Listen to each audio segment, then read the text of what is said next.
Judith said a funny this morning when I came in. Judith's been very funny lately.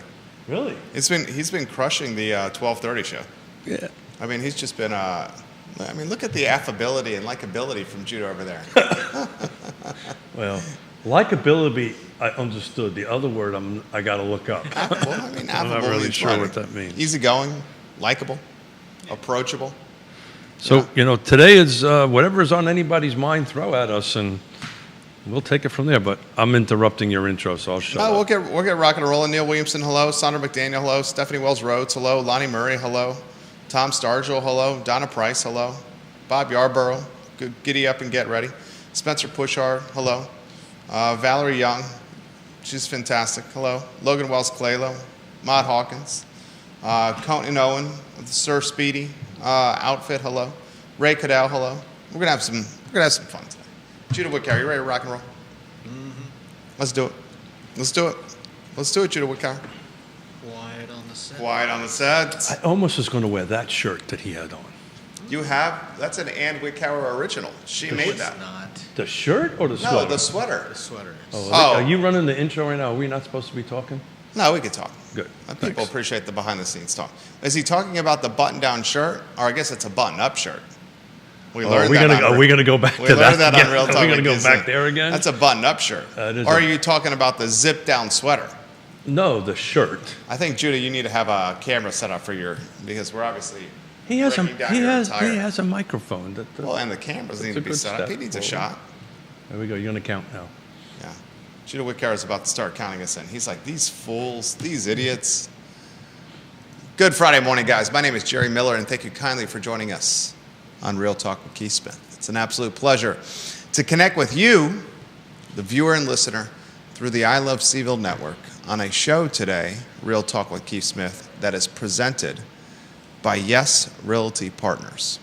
Keith and Yona Smith, their boutique real estate agency, has been in operation for a very long time. And that's not to say Keith is old. That's just no, you can say I'm old. That Keith is talented and experienced. No, I'm old. Talented and experienced. Yeah, okay. They take deals that are challenging. I thought we had a rule to be transparent and honest on the show. I thought that was the rule. Isn't that part of the NAR settlement over there? Yeah. We'll also highlight friends of the program, Interstate Service Company, a home's best friend. The Wells family is a multi-generation company. Interstate Service Company. You can find them online. Mold remediation, remodeling. I mean, you name it. They do it honest and straightforward and communicative ways. Judah Communication is so key especially in that. Now. Yeah, 100%. Dude, 100%. I'm very, maybe this is a starting point here. So what my shop does, what our firm does, is we put deals together. We connect people, much like Keith does. We help businesses grow and build and expand. And I'll tell you what, Keith, the start of 2025 has been a complicated, unique start to the year. I mean, there's just, it seems like every 100% hurdle I need to clear for my clients, there's a needle that needs to be thread in some capacity. And even the ones that you think are easy, that's when you get into trouble. When you get the easy ones, you're like, this is going to be no. When you think, this is going to be easy, right. Then that was like, oh man. Never think something's easy. I should have never. It's like a bag of chips. I cracked the Cool Ranch Doritos or the Pringles tin. I'm just going to have a couple of these. Well, mine is with cookies and ice cream. Yours is cookies? Mine's chips. What do you like, the whole salty thing? I love the salty thing. I mean, before I know it, I'm like halfway through the bag. Yeah. And does your significant other yell at you? No, she knows. Well, yeah, so we're 10 years in. I'll eat. Yeah. Well, we're 40. I'm 40 years in, and I'll eat like a half a thing of ice cream, and I'll go, I'm so fat. Yeah, I know. I'll do something like that, and then. And Yona goes, "You idiot! Don't eat the whole ice cream." Yeah, but I like it. Yeah, that's pretty much. No, I'll do the same thing. I'll be like, "Why did I do this? I'm so fat. I feel gross." And then she goes, "I don't feel sorry for you, you idiot." Look, this may be. I may get myself into gender problems here at the moment. Oh, I love when they start with. I'm gonna get myself into trouble. But Yona always goes, you're the woman in this relationship because I'm always. So she goes, we will get up, and she will we're doing a show, right? Yeah, we're doing a Okay. show. It's great, too. She'll get up, get dressed, get ready, roll out the door in 10 minutes.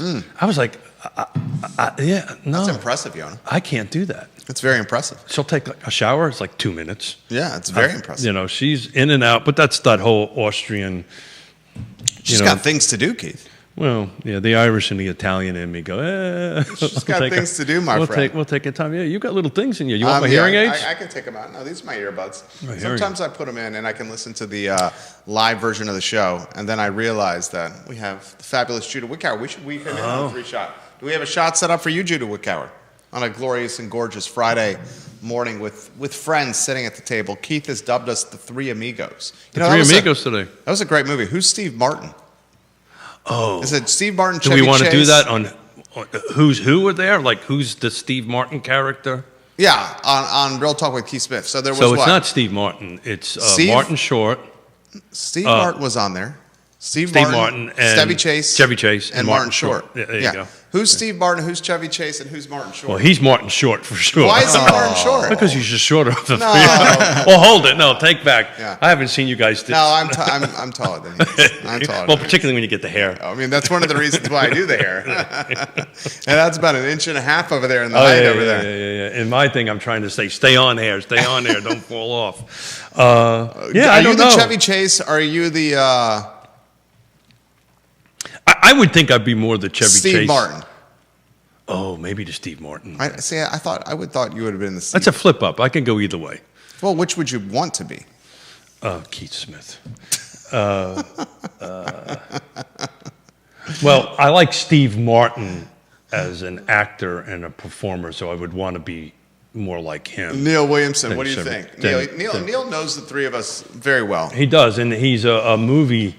I love Neil Williamson. So Neil Williamson made a reference on the Free Enterprise Forum. Support the Free Enterprise Forum. Please, Donate to please, the Free Enterprise Forum. please. Tom Petty. Yeah. And the conversion of commercial, giving the option of converting commercial to residential.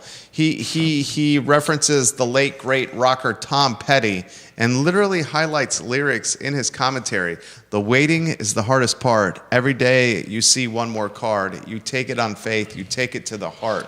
The waiting is the hardest part. Basically, Neil throwing a little bit of shade to staff at Albemarle County. When does he don't do that, right? You know, Staff at Albemarle County of not offering the opportunity to convert the commercial to but residential. it's good-hearted. And Oh, it it's is. little It is. tongue-in-cheek. But, you know, we've covered that topic a couple of 100 million times on here. It's low-hanging fruit, right? If you want to increase... I mean, he straight up said this would probably create housing for maybe 100 people.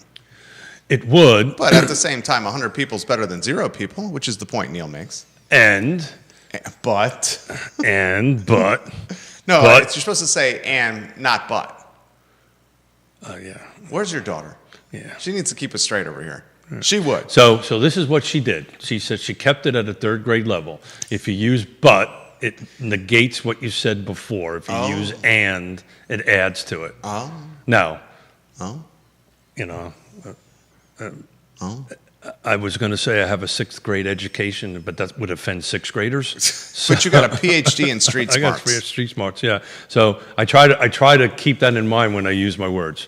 But anyway, and it gets something going forward, right? It's a win, right? Particularly in crazy season, which we are perpetually in Virginia, right? Tell me about But you have, was it 3 seats or 2 seats up in Albemarle County? Albemarle County's got 3 seats. 3 seats, right? Flavana's 3, Albemarle. Including a competitive race in the Jack Jewett district. You where did Diantha everything you McKeel- could last Friday to get Ned. Well, I mean, we know Ned's right. Yeah. I think that's the best. I said yesterday. He's it was waiting the for the opportune time. worst kept secret in Albemarle County. 100%. And he knows I love him.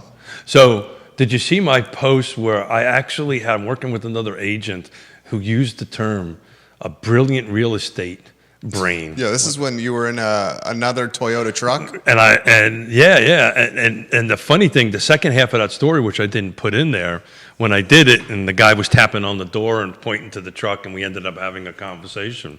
2 things happened. One, I might be getting a contract out of it. Oh, very right? nice. So those out there in the space, right? You never know where a conversation is going to happen. We started with conversations are kind of going You down. started with trying to steal his truck. Yeah, I couldn't hotwire it. You should let them know what happened. So what happened was I sat in the truck and for 10 minutes and trying to start it, and I was problem solving it, and I took out my key fob and went, oh, maybe the battery isn't right, and took it apart and put it back together again, yada, yada, yada. And about the same time, a guy knocked on the window and looked at me and looked at my truck and pointed to my truck, and I realized, oh. How did you get in the truck? Was it unlocked? Yeah, just opened the door and sat in Oh, it. so it was unlocked. Oh, yeah. Okay, he left it unlocked. Yeah. My wife has done that with the family Ford Explorer. I leave my keys in my truck like an idiot. You leave your keys. By the way, anybody now You just told everyone in the whole time. Whatever. I got insurance. Don't worry about it. Okay. I need a new truck, so there you go. Well, a lot of people could have handled that very differently. He seemed pretty cool about it. Yeah. Well, so the second half of the story, which I didn't put in it, as we're having this conversation, and hey, what do you do, Hetty? What do you do? Blah blah blah blah blah. So we're going to actually show property with the guy and see if we can help him buy a home. Oh, very nice. But he was also Air Force. Okay. And he had an Air Force sticker, and I got a Marine Corps. So we went into this whole Air Force Marine thing, and that that would be such a Marine thing to do, to sit in somebody else's truck and go ahead and do it. But you never know where something goofy like that can turn into a business opportunity. So turned into a business opportunity. So very nice. How's the book of business? The first almost 90 days of 2025. Yeah, we're doing good. I I wanted to talk a little bit, just to kind of do some quick real estate stuff. And Judah, were you able to get that slide prepped for me? Thank you. Appreciate that. So we've been talking a lot over 12 months. It just seems like it's nonstop. Is inventory going to start picking up? Yeah. And so what I mean by inventory is new homes coming on the market. So what you're looking at on the screen, if you're looking at the screen. It's crazy that it's the exact number. Well. And the car footprint. That I wanted to pick apart with you a little bit. But, that's when you look at this slide, in February of 24, so just quantify this. These are new listings. So these are listings that came on the market in the month of February. That doesn't include listings that were on the market at the end of January and migrated into February. These are actual new listings that hit the market in February. So it's 2024 versus 2025, right? So if you do the whole car footprint, right, which is your Charlottesville, Albemarle, Fluvanna, Greene, Nelson, and Louisa, it is literally the exact number. So That's bananas. But what matters? Micro locations matter. So now you start taking a look. Charlottesville, Albemarle County upticked. You start taking a look at the differences. So why that is, right? Well, let's go through it and then we'll pick it apart real quick. Has he got it on screen? You got it on screen. Gosh, Judah Wickhauer, you deserve props. Well done, Judah. You ready for a joke? Yeah. No, you got to tell one. Yeah. Oh. You got a joke? I'd have to think about it for a second. Everybody needs one go-to joke. Yeah. I've got a go-to joke. That's like a pocket knife. So a go-to joke, really? Let me do this and we'll go to that. Is it clean? Yeah. Okay. No, we should talk. Let's talk about what's on screen because they're seeing this on screen. Yeah, got it. 80% up in Charlottesville. Yeah. Right? Albemarle County, 4.5%. 80% in Charlottesville, 30 to 54 units, right? 34 came on in 24. 54 came in on 25. Fluvanna's down 15.8%. Greene County is down 23%. Nelson County is down 41%. Louisa is up 65%. So when you look at it on the whole, all that math jumbles to zero, right? But when you take a look at each jurisdiction, the number's different than obviously within that jurisdiction. And I threw a couple. I'm starting to throw bonus areas in. Augusta County is down 14%, but the city of Waynesboro is up 19%. Okay, so let's break down the car region. This is an interesting statistic. The reason why it's zero? Yeah. Well, I could offer some insight into this. Sure. You've trained me well. Your young Jedi's been trained well. I prefer Grasshopper. This is Grasshopper. Yeah, Grasshopper. Are you the Mr. Miyagi? No, that would be Grasshopper. Well, I know what Grasshopper is, but are you most? Do you like Mr. Miyagi from Karate Kid? Yeah, of course. Yeah, wax I'll on, be the wax Daniel LaRusso to you, Mr. Miyagi. Mr. Miyagi was a wise man, very wise man. So in 2024, February new listings. So these are February only? These are February only, and they're look at that, huh? And they're only. This show's going great. Yvonne is going to be so freaking proud of me. So proud We're of going you. out for dinner as a family tonight. She's going to be so proud of me. I'm genuinely so proud of you right now.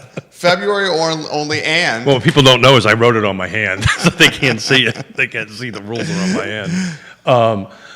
And it's only homes that came on market that month. So from Only February February. 1 to the 28th of that's a February. great metric. That's a great metric so- because it shows the start of what could be the spring season. And so this is a new data source that I'm using because CAR, unfortunately, once it goes to Paragon, once it goes from active to pending, you lose the active information. So this is through Realtor.com so they actually retain all that information and generate. I have access. Realtor.com does a great job. Yeah. And I suspect at some point there's the ability to do that in the car. I think it's a matter of if only one person uses it, is it worth the money to spend to set it up? They have that capability. Samantha Tunador watching the program from the Tunador Group at Atlantic Coast Mortgage. Hey. You should come on the program. 100%. So in the month of February in the car region, there were 340 units that came on the market in 2024. And?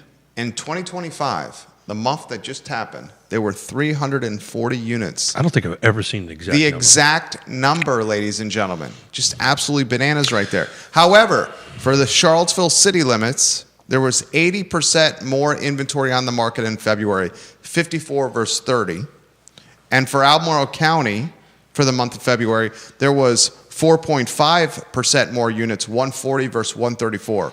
The other counties, Fluvanna, massive drop in inventory. Greene County, massive drop in inventory. Nelson County, massive drop in inventory. Louisa County, significant uptick in inventory. So- why did Charlottesville City and Albemarle County, year over year, month over month, year over year, February 2024 versus February 2025, have an uptick in inventory of 80%? I have an idea for this, Keith. Well, I'll let you. No, you go first. No, Please. To be totally frank with you, I don't have an answer to it. Right? I think Albemarle County and the Charlottesville City saw an uptick in inventory is because those two jurisdictions saw homeowners with the most equity appreciation. And eventually, these folks are going to capitalize or want to jump on the fact that they have so much equity in their homes. So how would you feel? So the two winners is Charlottesville and Louisa. Charlottesville, Louisa, and Albemarle County went up. Louisa, I can talk a little bit about. We know why Louisa. That's pretty self-explanatory. I think so too. Self-explanatory on that, but just for the folks don't know, there's a lot of new construction incorporated into that, and the Louisa footprint. It's three ends. You're doing great. You're doing great. The Louisa footprint in Realtor.com is much wider than it is that I use for Paragon on it. So that's a somewhat of a skewed number on that end of it. But to go to the other side of Louisa is no different than going to Waynesboro or Augusta County, right? As far as drive time goes and stuff like that. Look, I think the city had a bit of a lull because it was really slow at the end of the year, and I think this is picking up. It also might be price point, right? I didn't include price points in this, but in a previous show, the city of Charlottesville had, I believe it was if I remember the number right, a 15% jump in sales price. So I think you're having folks with larger amount of cash and ability to spend more coming into the Charlottesville and Albemarle market. It also could be a little political, right? People might be moving into this area or moving out of this area because they either want to be, around folks that think a lot like them, right, versus not. I mean, that's just the reality of the housing market. It tends to do that from time to time. But, I ran this early this morning. I was a bit shocked.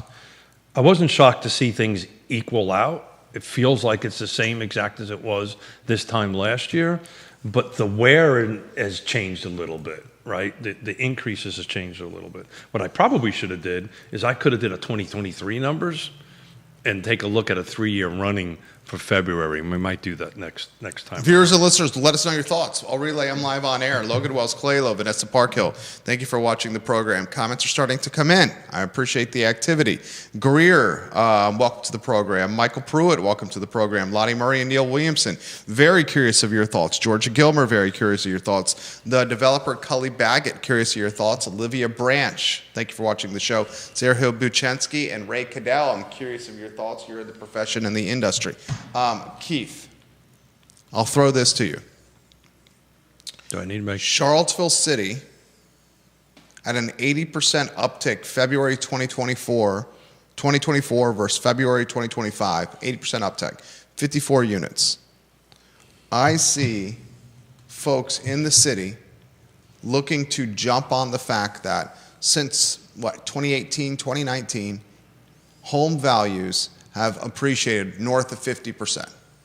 If you owned a home that you're in right now in 2018 and you're looking to sell it now, I would not be surprised if your values jumped 50% plus or more.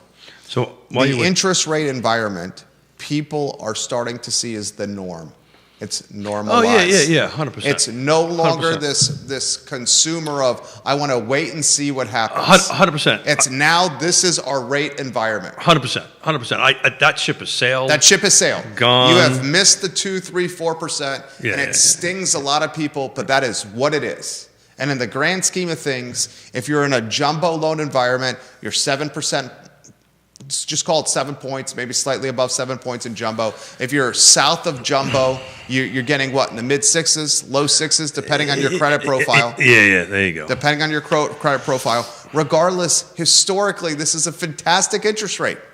It's a fantastic interest rate. So while I'm looking at numbers on what 2023 did, what would I usually say when you say historical interest rates? What did I pay? Were you at 17, 18%, 19%? Mm-hmm. Yeah. I was having this conversation with my in-laws who are in town staying with us. We have family members who are in the considering buying a house. Oh, cool. Northeast. This is where Keith, right? Different state, Keith. Different state. I work in other I know you states. do. I work in other states. I know you do. My point is this. They have made the statement, we're going to wait until rates drop. And all that's happened is the values, especially in the Northeast, have just skyrocketed, and rates haven't changed. You know what? It just gave me an idea. I got to write this down for our next show. To do a track. Do it two. I'm going to have to get Woody to help me with this because I'm not smart enough. But to go ahead and do a Y and X axis of where interest rates were in the car footprint versus price increases. Yeah. And that's a great stat. That's a great graph that we should show. So I'm great data set. I'm going to work on that because it'll show you, right, that interest rates probably were flat where rates went up or where values went up a lot. So what you'll see is the delta between the two. Yeah, right. Oh, please do that for the next show. Yeah. I wrote it down. That is a genius idea, Keith Smith. What are you getting? Brilliant. I know. Real estate. And genius. I know. I carried, those of us who are old enough to watch the Flintstones. I love the Flintstones. Yeah. Remember when the episode where he had his name in the newspaper and he went out and bought out all the newspapers Absolutely. and stuff like that? So I carry this around. So anybody goes, yeah, I got a Keith got props with brilliant real estate brain earlier in the week. Yeah. And for the entire week, the brilliant real estate brain has been a topic of conversation. I got to tell you, I don't ever remember anybody having the name. True. Every week you come on the show, I give you props. Well, yeah. But brilliant. I mean, that's a big word. Distinguished, yeah. street smarts. Yeah. Like a brilliant. I don't know. Great deal maker, problem solver, fire putter, outer, fixer. You want me to continue? Yeah. Well, it's funny. I have 3 generations of New York City firemen on my father's side, and guess what? All we do all day, put out fires.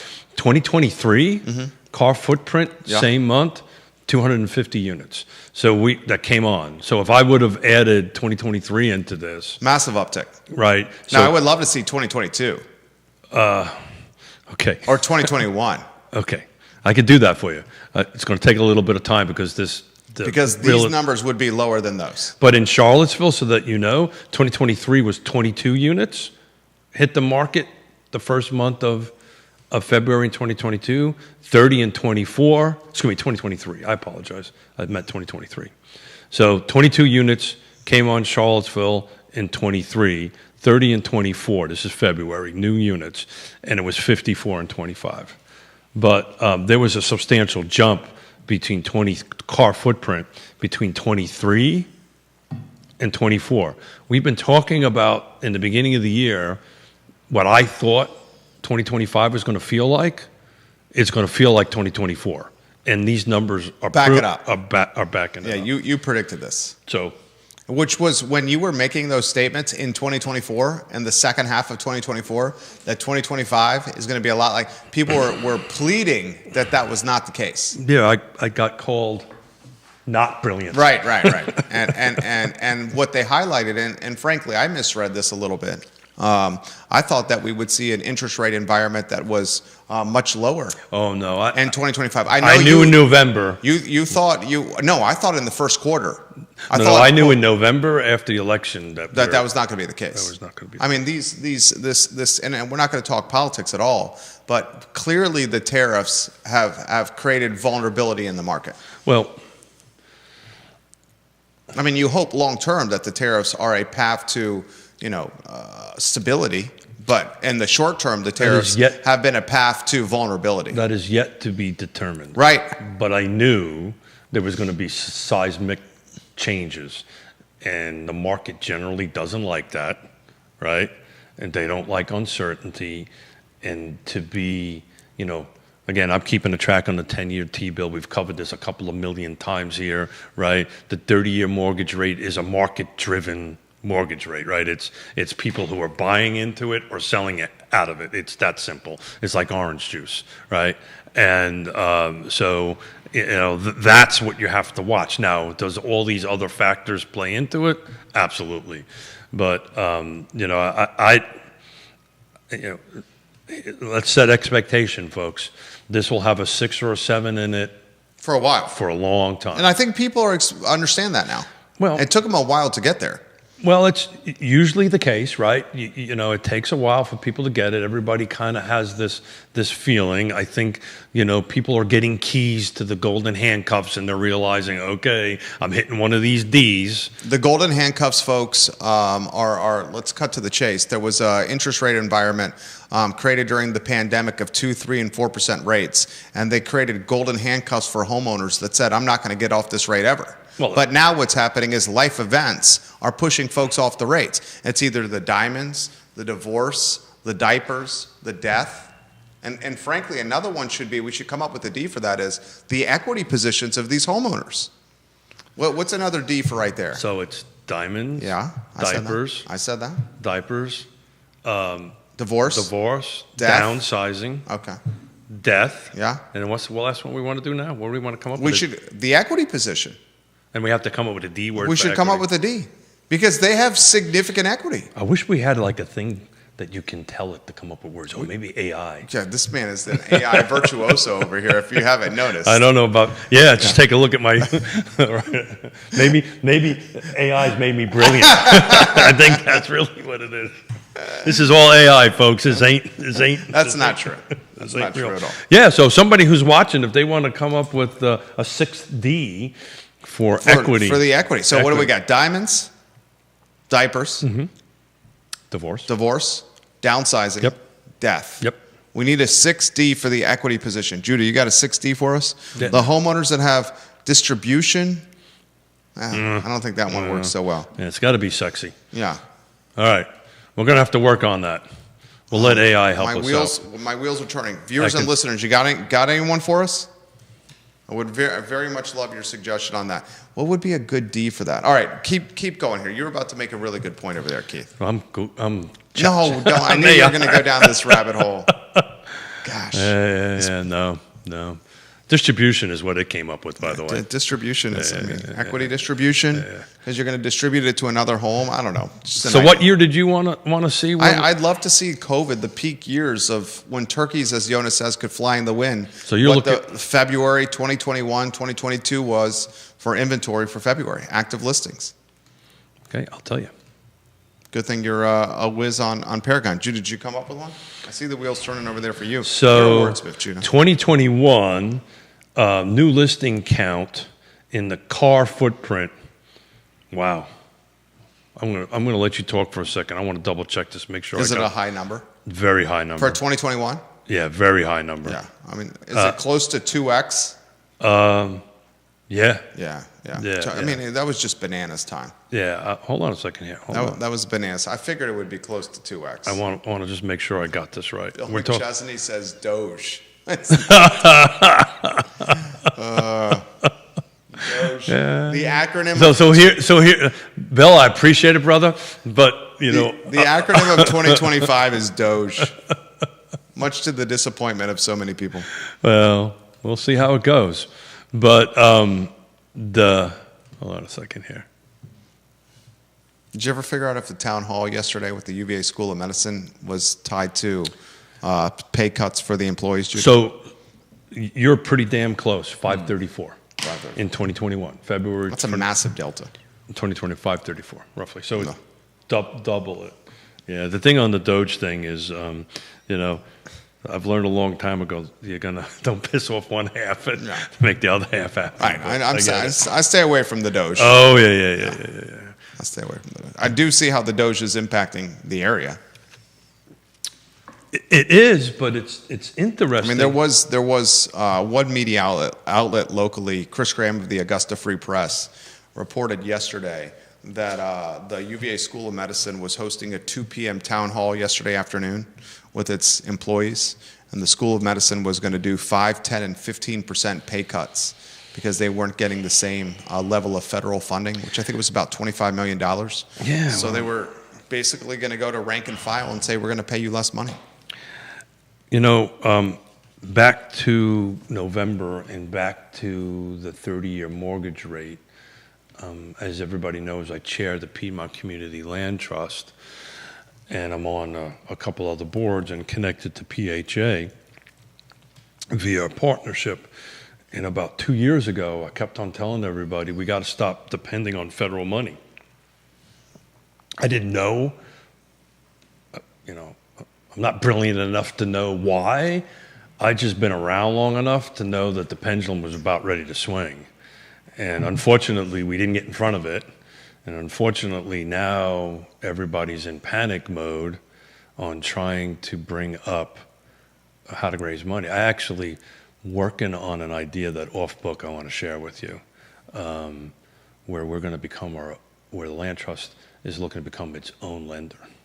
Its own lender. That's Yeah. a slippery slope. We can do that because PHA is a CDFI community. Yeah, but that's a development. slippery slope, though. It is a slippery slope, but you know. Because if the land trust becomes its own lender, it would potentially have to repo homes from the people it's trying to help. So we always have the first right of refusal to buy it back if they foreclose on it. If default, If default. So what the default would be is we would buy it back, right? So they don't have to go through the foreclosure. yeah, but in process. that scenario, Then we just you're resell it. on the hook for the money too. No, we just resell it. Yeah, it's Then not. what's the slippery slope in your eyes for that? You know, you're managing money, right? And you're managing. You know, you have to create a REIT to do it, real estate investment trust, and you know, I'm trying to figure out of the box solutions for it. Because the problem, not the problem, but back on the interest rate, everybody's accepting it. That's great, but if you're in a first-time home buyer position, too much.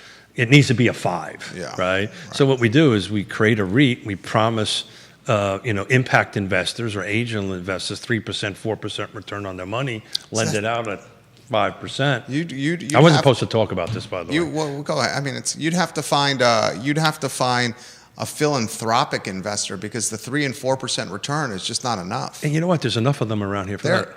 Potentially. I've got some people interested in it with sizable bank accounts. So we'll see how it goes. But if you really want to make an impact on housing, there you go. That's the way to do it, because you're not going to get the money from the feds. You're not going to get them from we talked about this on Friday, right? And I love Ned to death, but we proved, you know, $1.2 million of affordable housing to the purchase end of it buys you 4 to 7 units, depending on the AMI that you're working on. a lot of money for a little bit of units, right? Where if we can raise a substantial amount of money and do a 5% product, the slippery slope is when you start doing that stuff, that's some sophisticated stuff, and you've got to be able to manage it. It's good thing they got a hell of a chairman. I'm being told to shut. My hearing aids are ringing. It sounds like I'm not supposed to be talking about that. That's fascinating, though. No, if you guys become the lender, you'll get more people in houses. 100%. 100%. Now, can you find the money?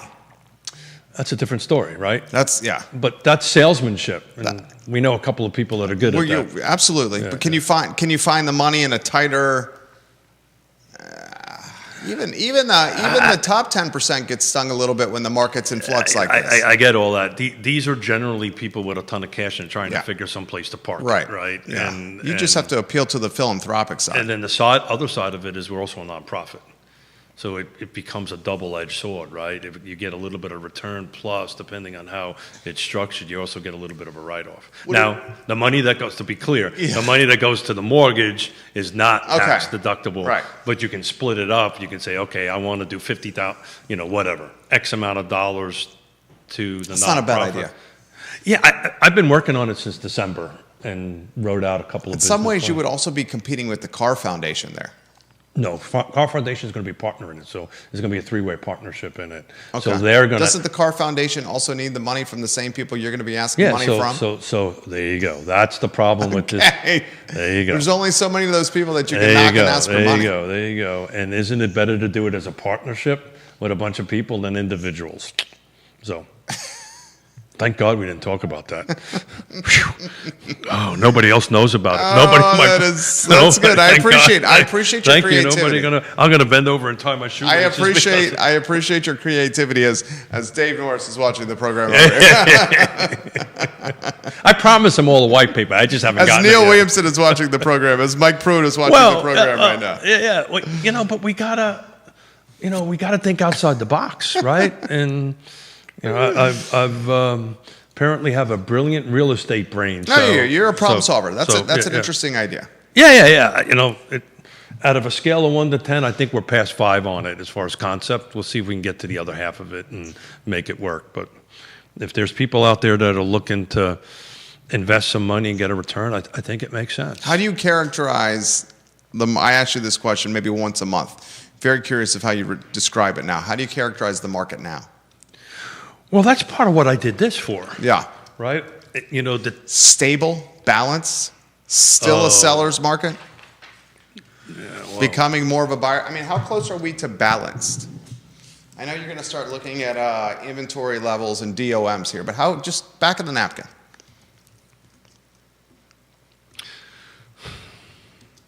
So I think balance is a word. Is a big word, and how are we going to define it for this conversation? So this is the politician coming up at me. Define it in this conversation will be difficult to do, right? I think overall, I'm going to use the word tempo.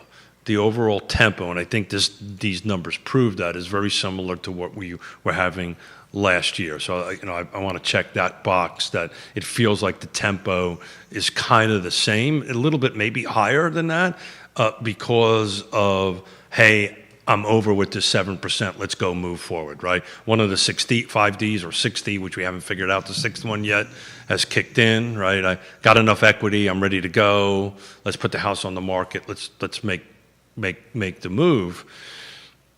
I think the definition of a buyer's market and a seller's market since COVID has totally changed. Okay. Right. This is a great topic here. Right. So I want to hear this. Right. So to your point on the DOMs, right? Prior 50, 60 was good. 90 was like the days, right? 90, depending on how you talk to. And, right. I'll give you 50, 60. 90, I start saying that's a little long in the tooth. And you're having a very, very frank conversation with your agent if you're at 90. Yeah, 100%. I'm talking 50, 60, anything under 60, I'm like, okay. So I'm talking like for decades. It always was this normal, hey, when you start approaching 90 days on either side, that's kind of when the pendulum really starts swinging.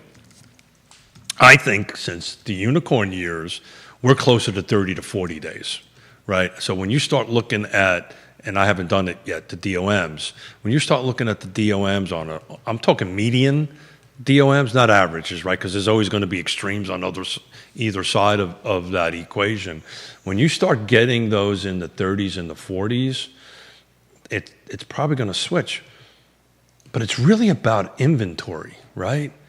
And man, I was hoping to see that not be a zero. I was really hoping to see that, and it may happen in March, right? We'll look at this every month, right? So in my realtor program that I'm part of, that I bought into, it's a 30-day lag time, right, for them to put the data together, which is not great, but it's workable, right? So we'll see somewhere the first couple of weeks of April how we're going to do March over March, right, and so forth and so on. This is inventory, guys. You know, this isn't rocket science. We only have so many units to buy. We've got so many people coming in, and we got so many people The population's increasing, folks. And we got people coming in with deep pockets. Extremely deep. Lots of cash. By the way, we've talked about this 100 times. Nothing new. You know, I did that for decades for people out of the Northeast and Northern Virginia and yada yada. The numbers are just different. That's what come on. It's new. It's the pockets are deeper and the proliferation is more robust. 100%. We're at a different scale. We are at a different scale. But the concept is the same. It's the same concept, but the impact is more significant. So if people think that this is something new, it's not something new. The dollar amount is more impactful, right? Because they're coming into it. So my parents are a prime example, right? By the way, the house is going on the market on Monday. Really? Yep. And who do they have a good broker?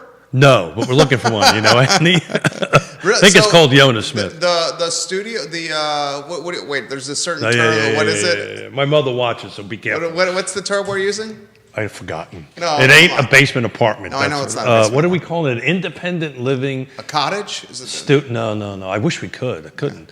Back to the HOA conversation. Yeah, you guys can't do it at the lake. Cannot do it at the lake, right. Which is really sucks. But you saw the docs that you're able to convert the basement? Yeah. We got it. We haven't started working on it yet, but we're going to take advantage of the market, put their house on the market. It's coming soon, so if any agents want to So where are they going to move if it goes under? Oh, so we set up our house long time ago that there's 2 levels. So on the second level, Yon and I will live on it. Mom and Dad will live on it. Oh, so you guys will go to the second level? level? Yeah, we renovated the whole house a couple of years ago. You know, God forbid, it had to be a last-minute thing. There was always a place for Mom and Dad to go. So that's awesome. We did that. We're very blessed. Do we have a coming soon number? Roger Voisinay, welcome to the program. Everyone's curious here. Do we have a number? More. Is there a number? You mean you're talking about a sale price? Yeah. Yeah, $340. Very nice. It's right where it needs to be. Yeah. Priced right, brand new roof, new equipment. It will not stay on the market long. How many bedrooms? 4. How many baths? 2.5. Fantastic. Yeah. What's the acreage? Is it we got 0.3, well, 0.4? yeah. It's a third of an acre. 30 acre? It's a little big. It's 2,800 square feet. It's a nice size house. Very nice. Yeah. We're excited about it. It'll. I may be violating some coming soon rule here, but who knows? Well, that's in flux anyway. And am I supposed to care? Oops. Monday it'll hit the market. Okay. So it's incoming soon. If you're an agent, you want to take a look at it. We hear that, Roger. We got a deal we can make over there. I miss Roger. We got to get Roger back on the show. Yeah, Roger needs to come back on. Speaking of Roger, maybe there's a project we can talk about, Roger. To speak about Roger, while he's listening, ran into our talented common friend Roger that is tall and likes to play squash. And I'll leave it at that. Maybe there's a project we can talk about. So at the Regional Housing Partnership Summit meeting, I pulled aside several city council members because the comment was, how come Charlottesville rezoning ordinance hasn't produced units? And I went through my whole... It's the worst zoning ordinance ever? The zoning ordinance is fine. The zoning ordinance is not fine. Look, the zoning ordinance is the zoning ordinance. The zoning ordinance is stuck in court. Taxpayers are legitimately suing the city. Yeah, well, the judge that's presiding over the case is a judge that's a homeowner in the city. Yeah. whose significant other was an activist for housing in the city. That seems conflict of interest to me. Yeah, The affordable housing, I had somebody on Tuesday, a family member, tell me, I love watching the show because you two guys don't agree a lot of times. The house, that's good. That's good. Yeah. The housing affordability requirements for the zoning for development in the city. I know it's Real Talk with Keith Smith. You like kidding. this? I do. I love it actually. Is even you Don't have tell Jerry. agreed? Even you have agreed that's ridiculous. Neil certainly agrees. 10% of units on developments that are more than 9 units must be affordable at a 60% AMI for 99 years. Yep. That's insane. 100%. 100%. Right? And then the red tape with development and permitting and getting any kind of project through City Hall is arduous and red tape ridden. So the conversation I had with the city council members, I stayed away from fixing the zoning, right? Red tape you talked about? No, what I talked about is the site plan side, the two-sided coin, right? And it was very interesting. The few that I spoke to didn't quite understand that, right? So yes, Lloyd Snook sat here and said the zoning ordinance is going to be, they set it up so it'll be tweaked. It'll be tweaked. The lawsuit's going to run its course. It's either going to go A, B, or C. It's just going to go whichever way it's going to go. But at the moment, until, some judge orders it, to stop, right? It is what it is. It's the law of the land at this given point in time. The real reason why nothing is produced, yes, it's partly because the ordinance needs to be tweaked, to use Lloyd's name. It's the other side, which is draconian, which is horrible, right? So it's the site plan side of it or the approval side of it, which the council and staff have in their control to change very quickly. For instance, just 2 quick things off the top of my head. Anything over 3 requires a major site plan. That is hundreds upon hundreds of thousands of dollars. Insanity. You're never Anything over 3 units in development requires a major site plan. Yeah, and put it in layman's terms. What you mean? So that is, This is a really big deal, people. Well, I'll take it for a different jurisdiction and a different conversation. The difference between zoning and site plan. Albemarle County had a client take a look at a piece of property that was X number of acres, had an existing building on it, and the listing said, hey, it can be subdivided it has 4 division rights, right? Well, technically it does. And then the buyer got all excited, and we walked the property, and I went, well, time out. Yeah. Let's go now look at the site plan side of it, right? No, you're only going to be able to do 2 out of this, right? Or you're going to have to build a VDOT road. It becomes this whole difficult thing. So the ordinance side, all it says is what you're allowed to do. The site plan side tells you how you're going to do it. And 3 units is ridiculously low. Right. 6, that might be able to work, right? And then the second part of it, and this is the conflict I think internally, is between zoning and environment, right? Do they understand this? Not the way I explained it. And you explained it pretty straightforwardly. Yeah, and so I think there's a world there where I think people need to sit down and go, do you realize what you're doing? That may be their intent, right? They may want it this way, whoever they are, right? But I can tell you, if me, you, Roger, open up the site plan side of it and look at a lot and you're going to put 6 units on it, we're going to close it back up and walk down the street because it's going to cost hundreds of thousands of dollars just in engineering to get there and take a year to year and a half to get it approved. Thank you very much, and we move on. Putting my affordable housing nonprofit hat on, that's what we're looking at and going, how in God's holy name am I going to get this to work? I'm now at $200,000-$300,000 worth of subsidy because you've made this so difficult to do this, so it's never going to happen. Yes, the zoning needs to be tweaked, 100%. But my God, the site plan side of it needs to be thrown up, crunched up, and throw it away and rewritten. I think a couple of light bulbs went on, but I'm a patient guy, so we'll The keep question going. I have is, are they waiting to make any changes until this lawsuit is resolved? No, like- I don't. Why change the looks- document when the document is in Well, the so you're crossfire talking of a law? zoning. So zoning's forget about that. It's on the table. It's running the way it's going to run. Okay. You know, at some point in time, it's gonna have to be tweaked. It's either going to get forced to get tweaked from a judge or a lawsuit, or they're going to tweak it. Right? That's not what I'm talking about. I'm talking about something low-hanging fruit, easy things that they could do to generate more units. So the question is do they really want to do that? If they really want to do that, then that's where you need to go. You let this thing just march along. Because, once it gets into lawsuit world, unfortunately, everybody just shuts up, right? And it's going to go the way it's going to go. But they can... Because the word I'm hearing, and we're close to these folks. We're close to these folks. The chatter is, even if the case is resolved, and it's resolved in city favor, there will be some kind of challenge or countersuit. I don't know the exact language. Appeal. Thank you. It's Based never on going to the- go away. Based on the conflict of interest with the judge who's presiding over the case. And that needs to march its own way, right, Jerry? We can't influence that. It's going to do what it's going to do. Anybody who was involved in that did not think there was going to be a lawsuit coming up. Wasn't really thinking realistically. Every Councilor Snooken made some very confident comments on Every- this network saying, we did this the right way, we're fine. I'm sure. Yeah. So Yeah. then you let the legal system run the way it runs, and that's that. But every jurisdiction in the country that did this Roger, I'm getting to your comments here. ended up with a lawsuit, right? So everybody knew that was going to come.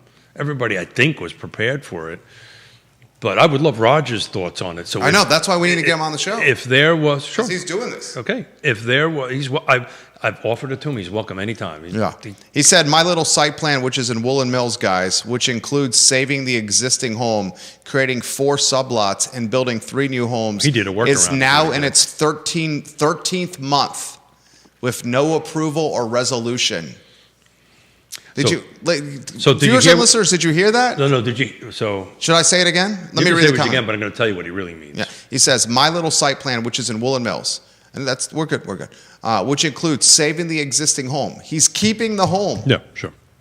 creating 4 sublots, and building 3 new homes, is now in its 13th month with no approval or resolution. Do you know what he's doing?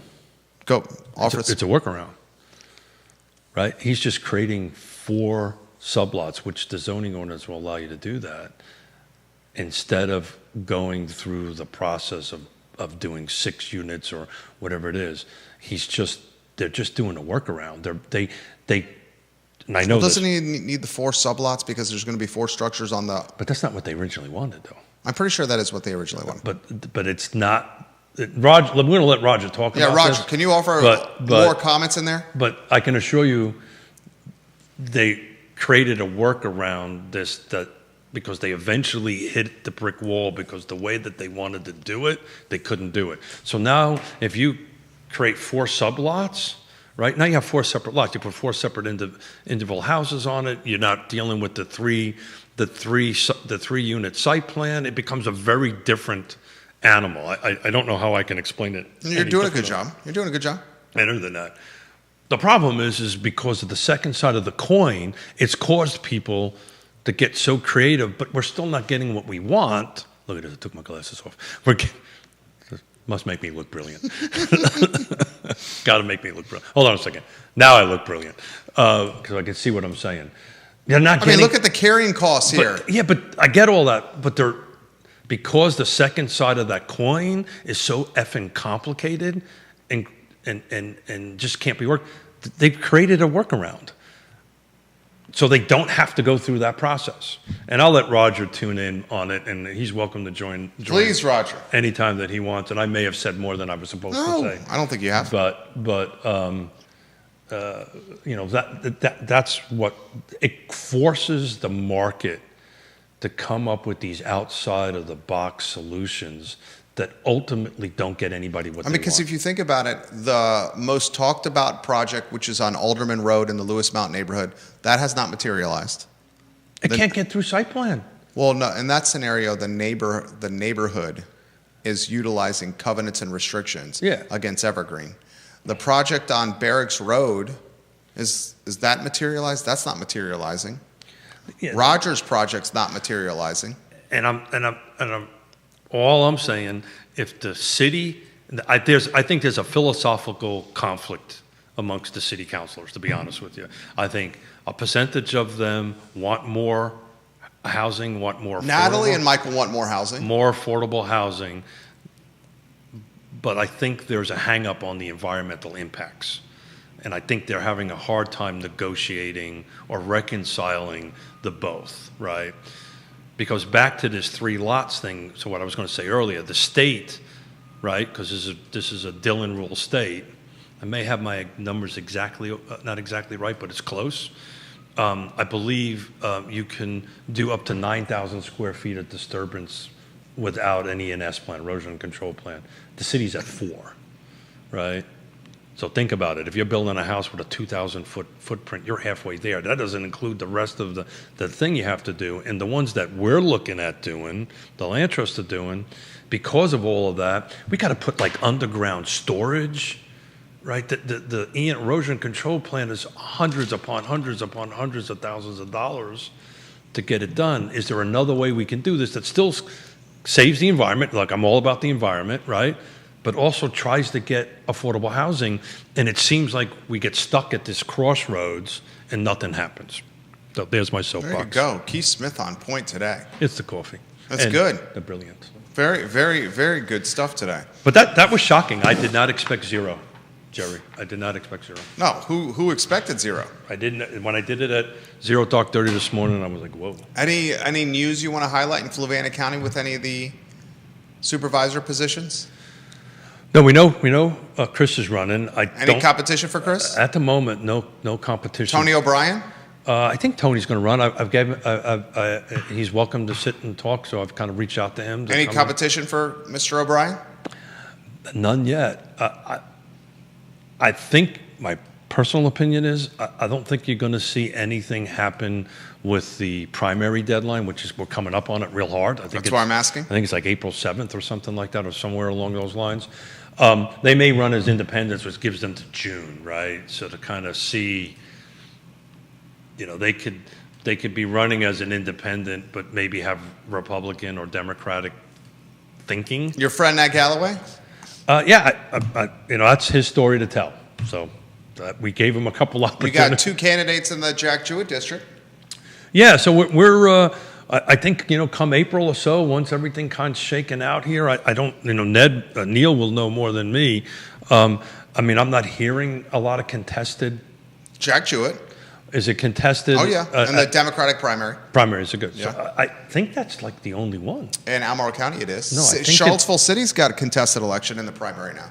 There's a third candidate that's jumping the race with Pinkston and Wade. Pinkston and Wade, the incumbents, now have competition. Yeah, so you're more ahead of that than I am. I'm going to see how things shake out in April and then start getting people sitting in the seats. So that's the game plan. Keith Smith, online at realtalkwithkeithsmith.com. The guy was absolutely 1,000% on point today. As much as I love having folks sit here, I'll say this so all fun. the time. I have fun just It's a blast. when you and I push back Absolute at blast. each He crushes it. Yes Realty Partners, guys. Name you can trust. Yes Realty Partners. Visit Real Talk with Keith Smith and click the Partners tab, and you will see the trusted people that you can count on in the game that we call real estate. Little PSA. Tomorrow morning is a 10-miler. 10-miler tomorrow. Yvonne and Yona are running it, so I'll be out there strolling around little baby Ravenna. Will we see roads will be shut down? That's the reason. baby Ravenna's pops, dad? No, somebody's got to work. Okay. Okay. I think he's on call this weekend. Gotcha. Very nice. Have a great weekend, everybody. Thank you kindly for joining us. We will see you at 12:30 p.m. with the I Love CVille show. So long, everybody. That was an excellent show, Keith. Thank you, sir.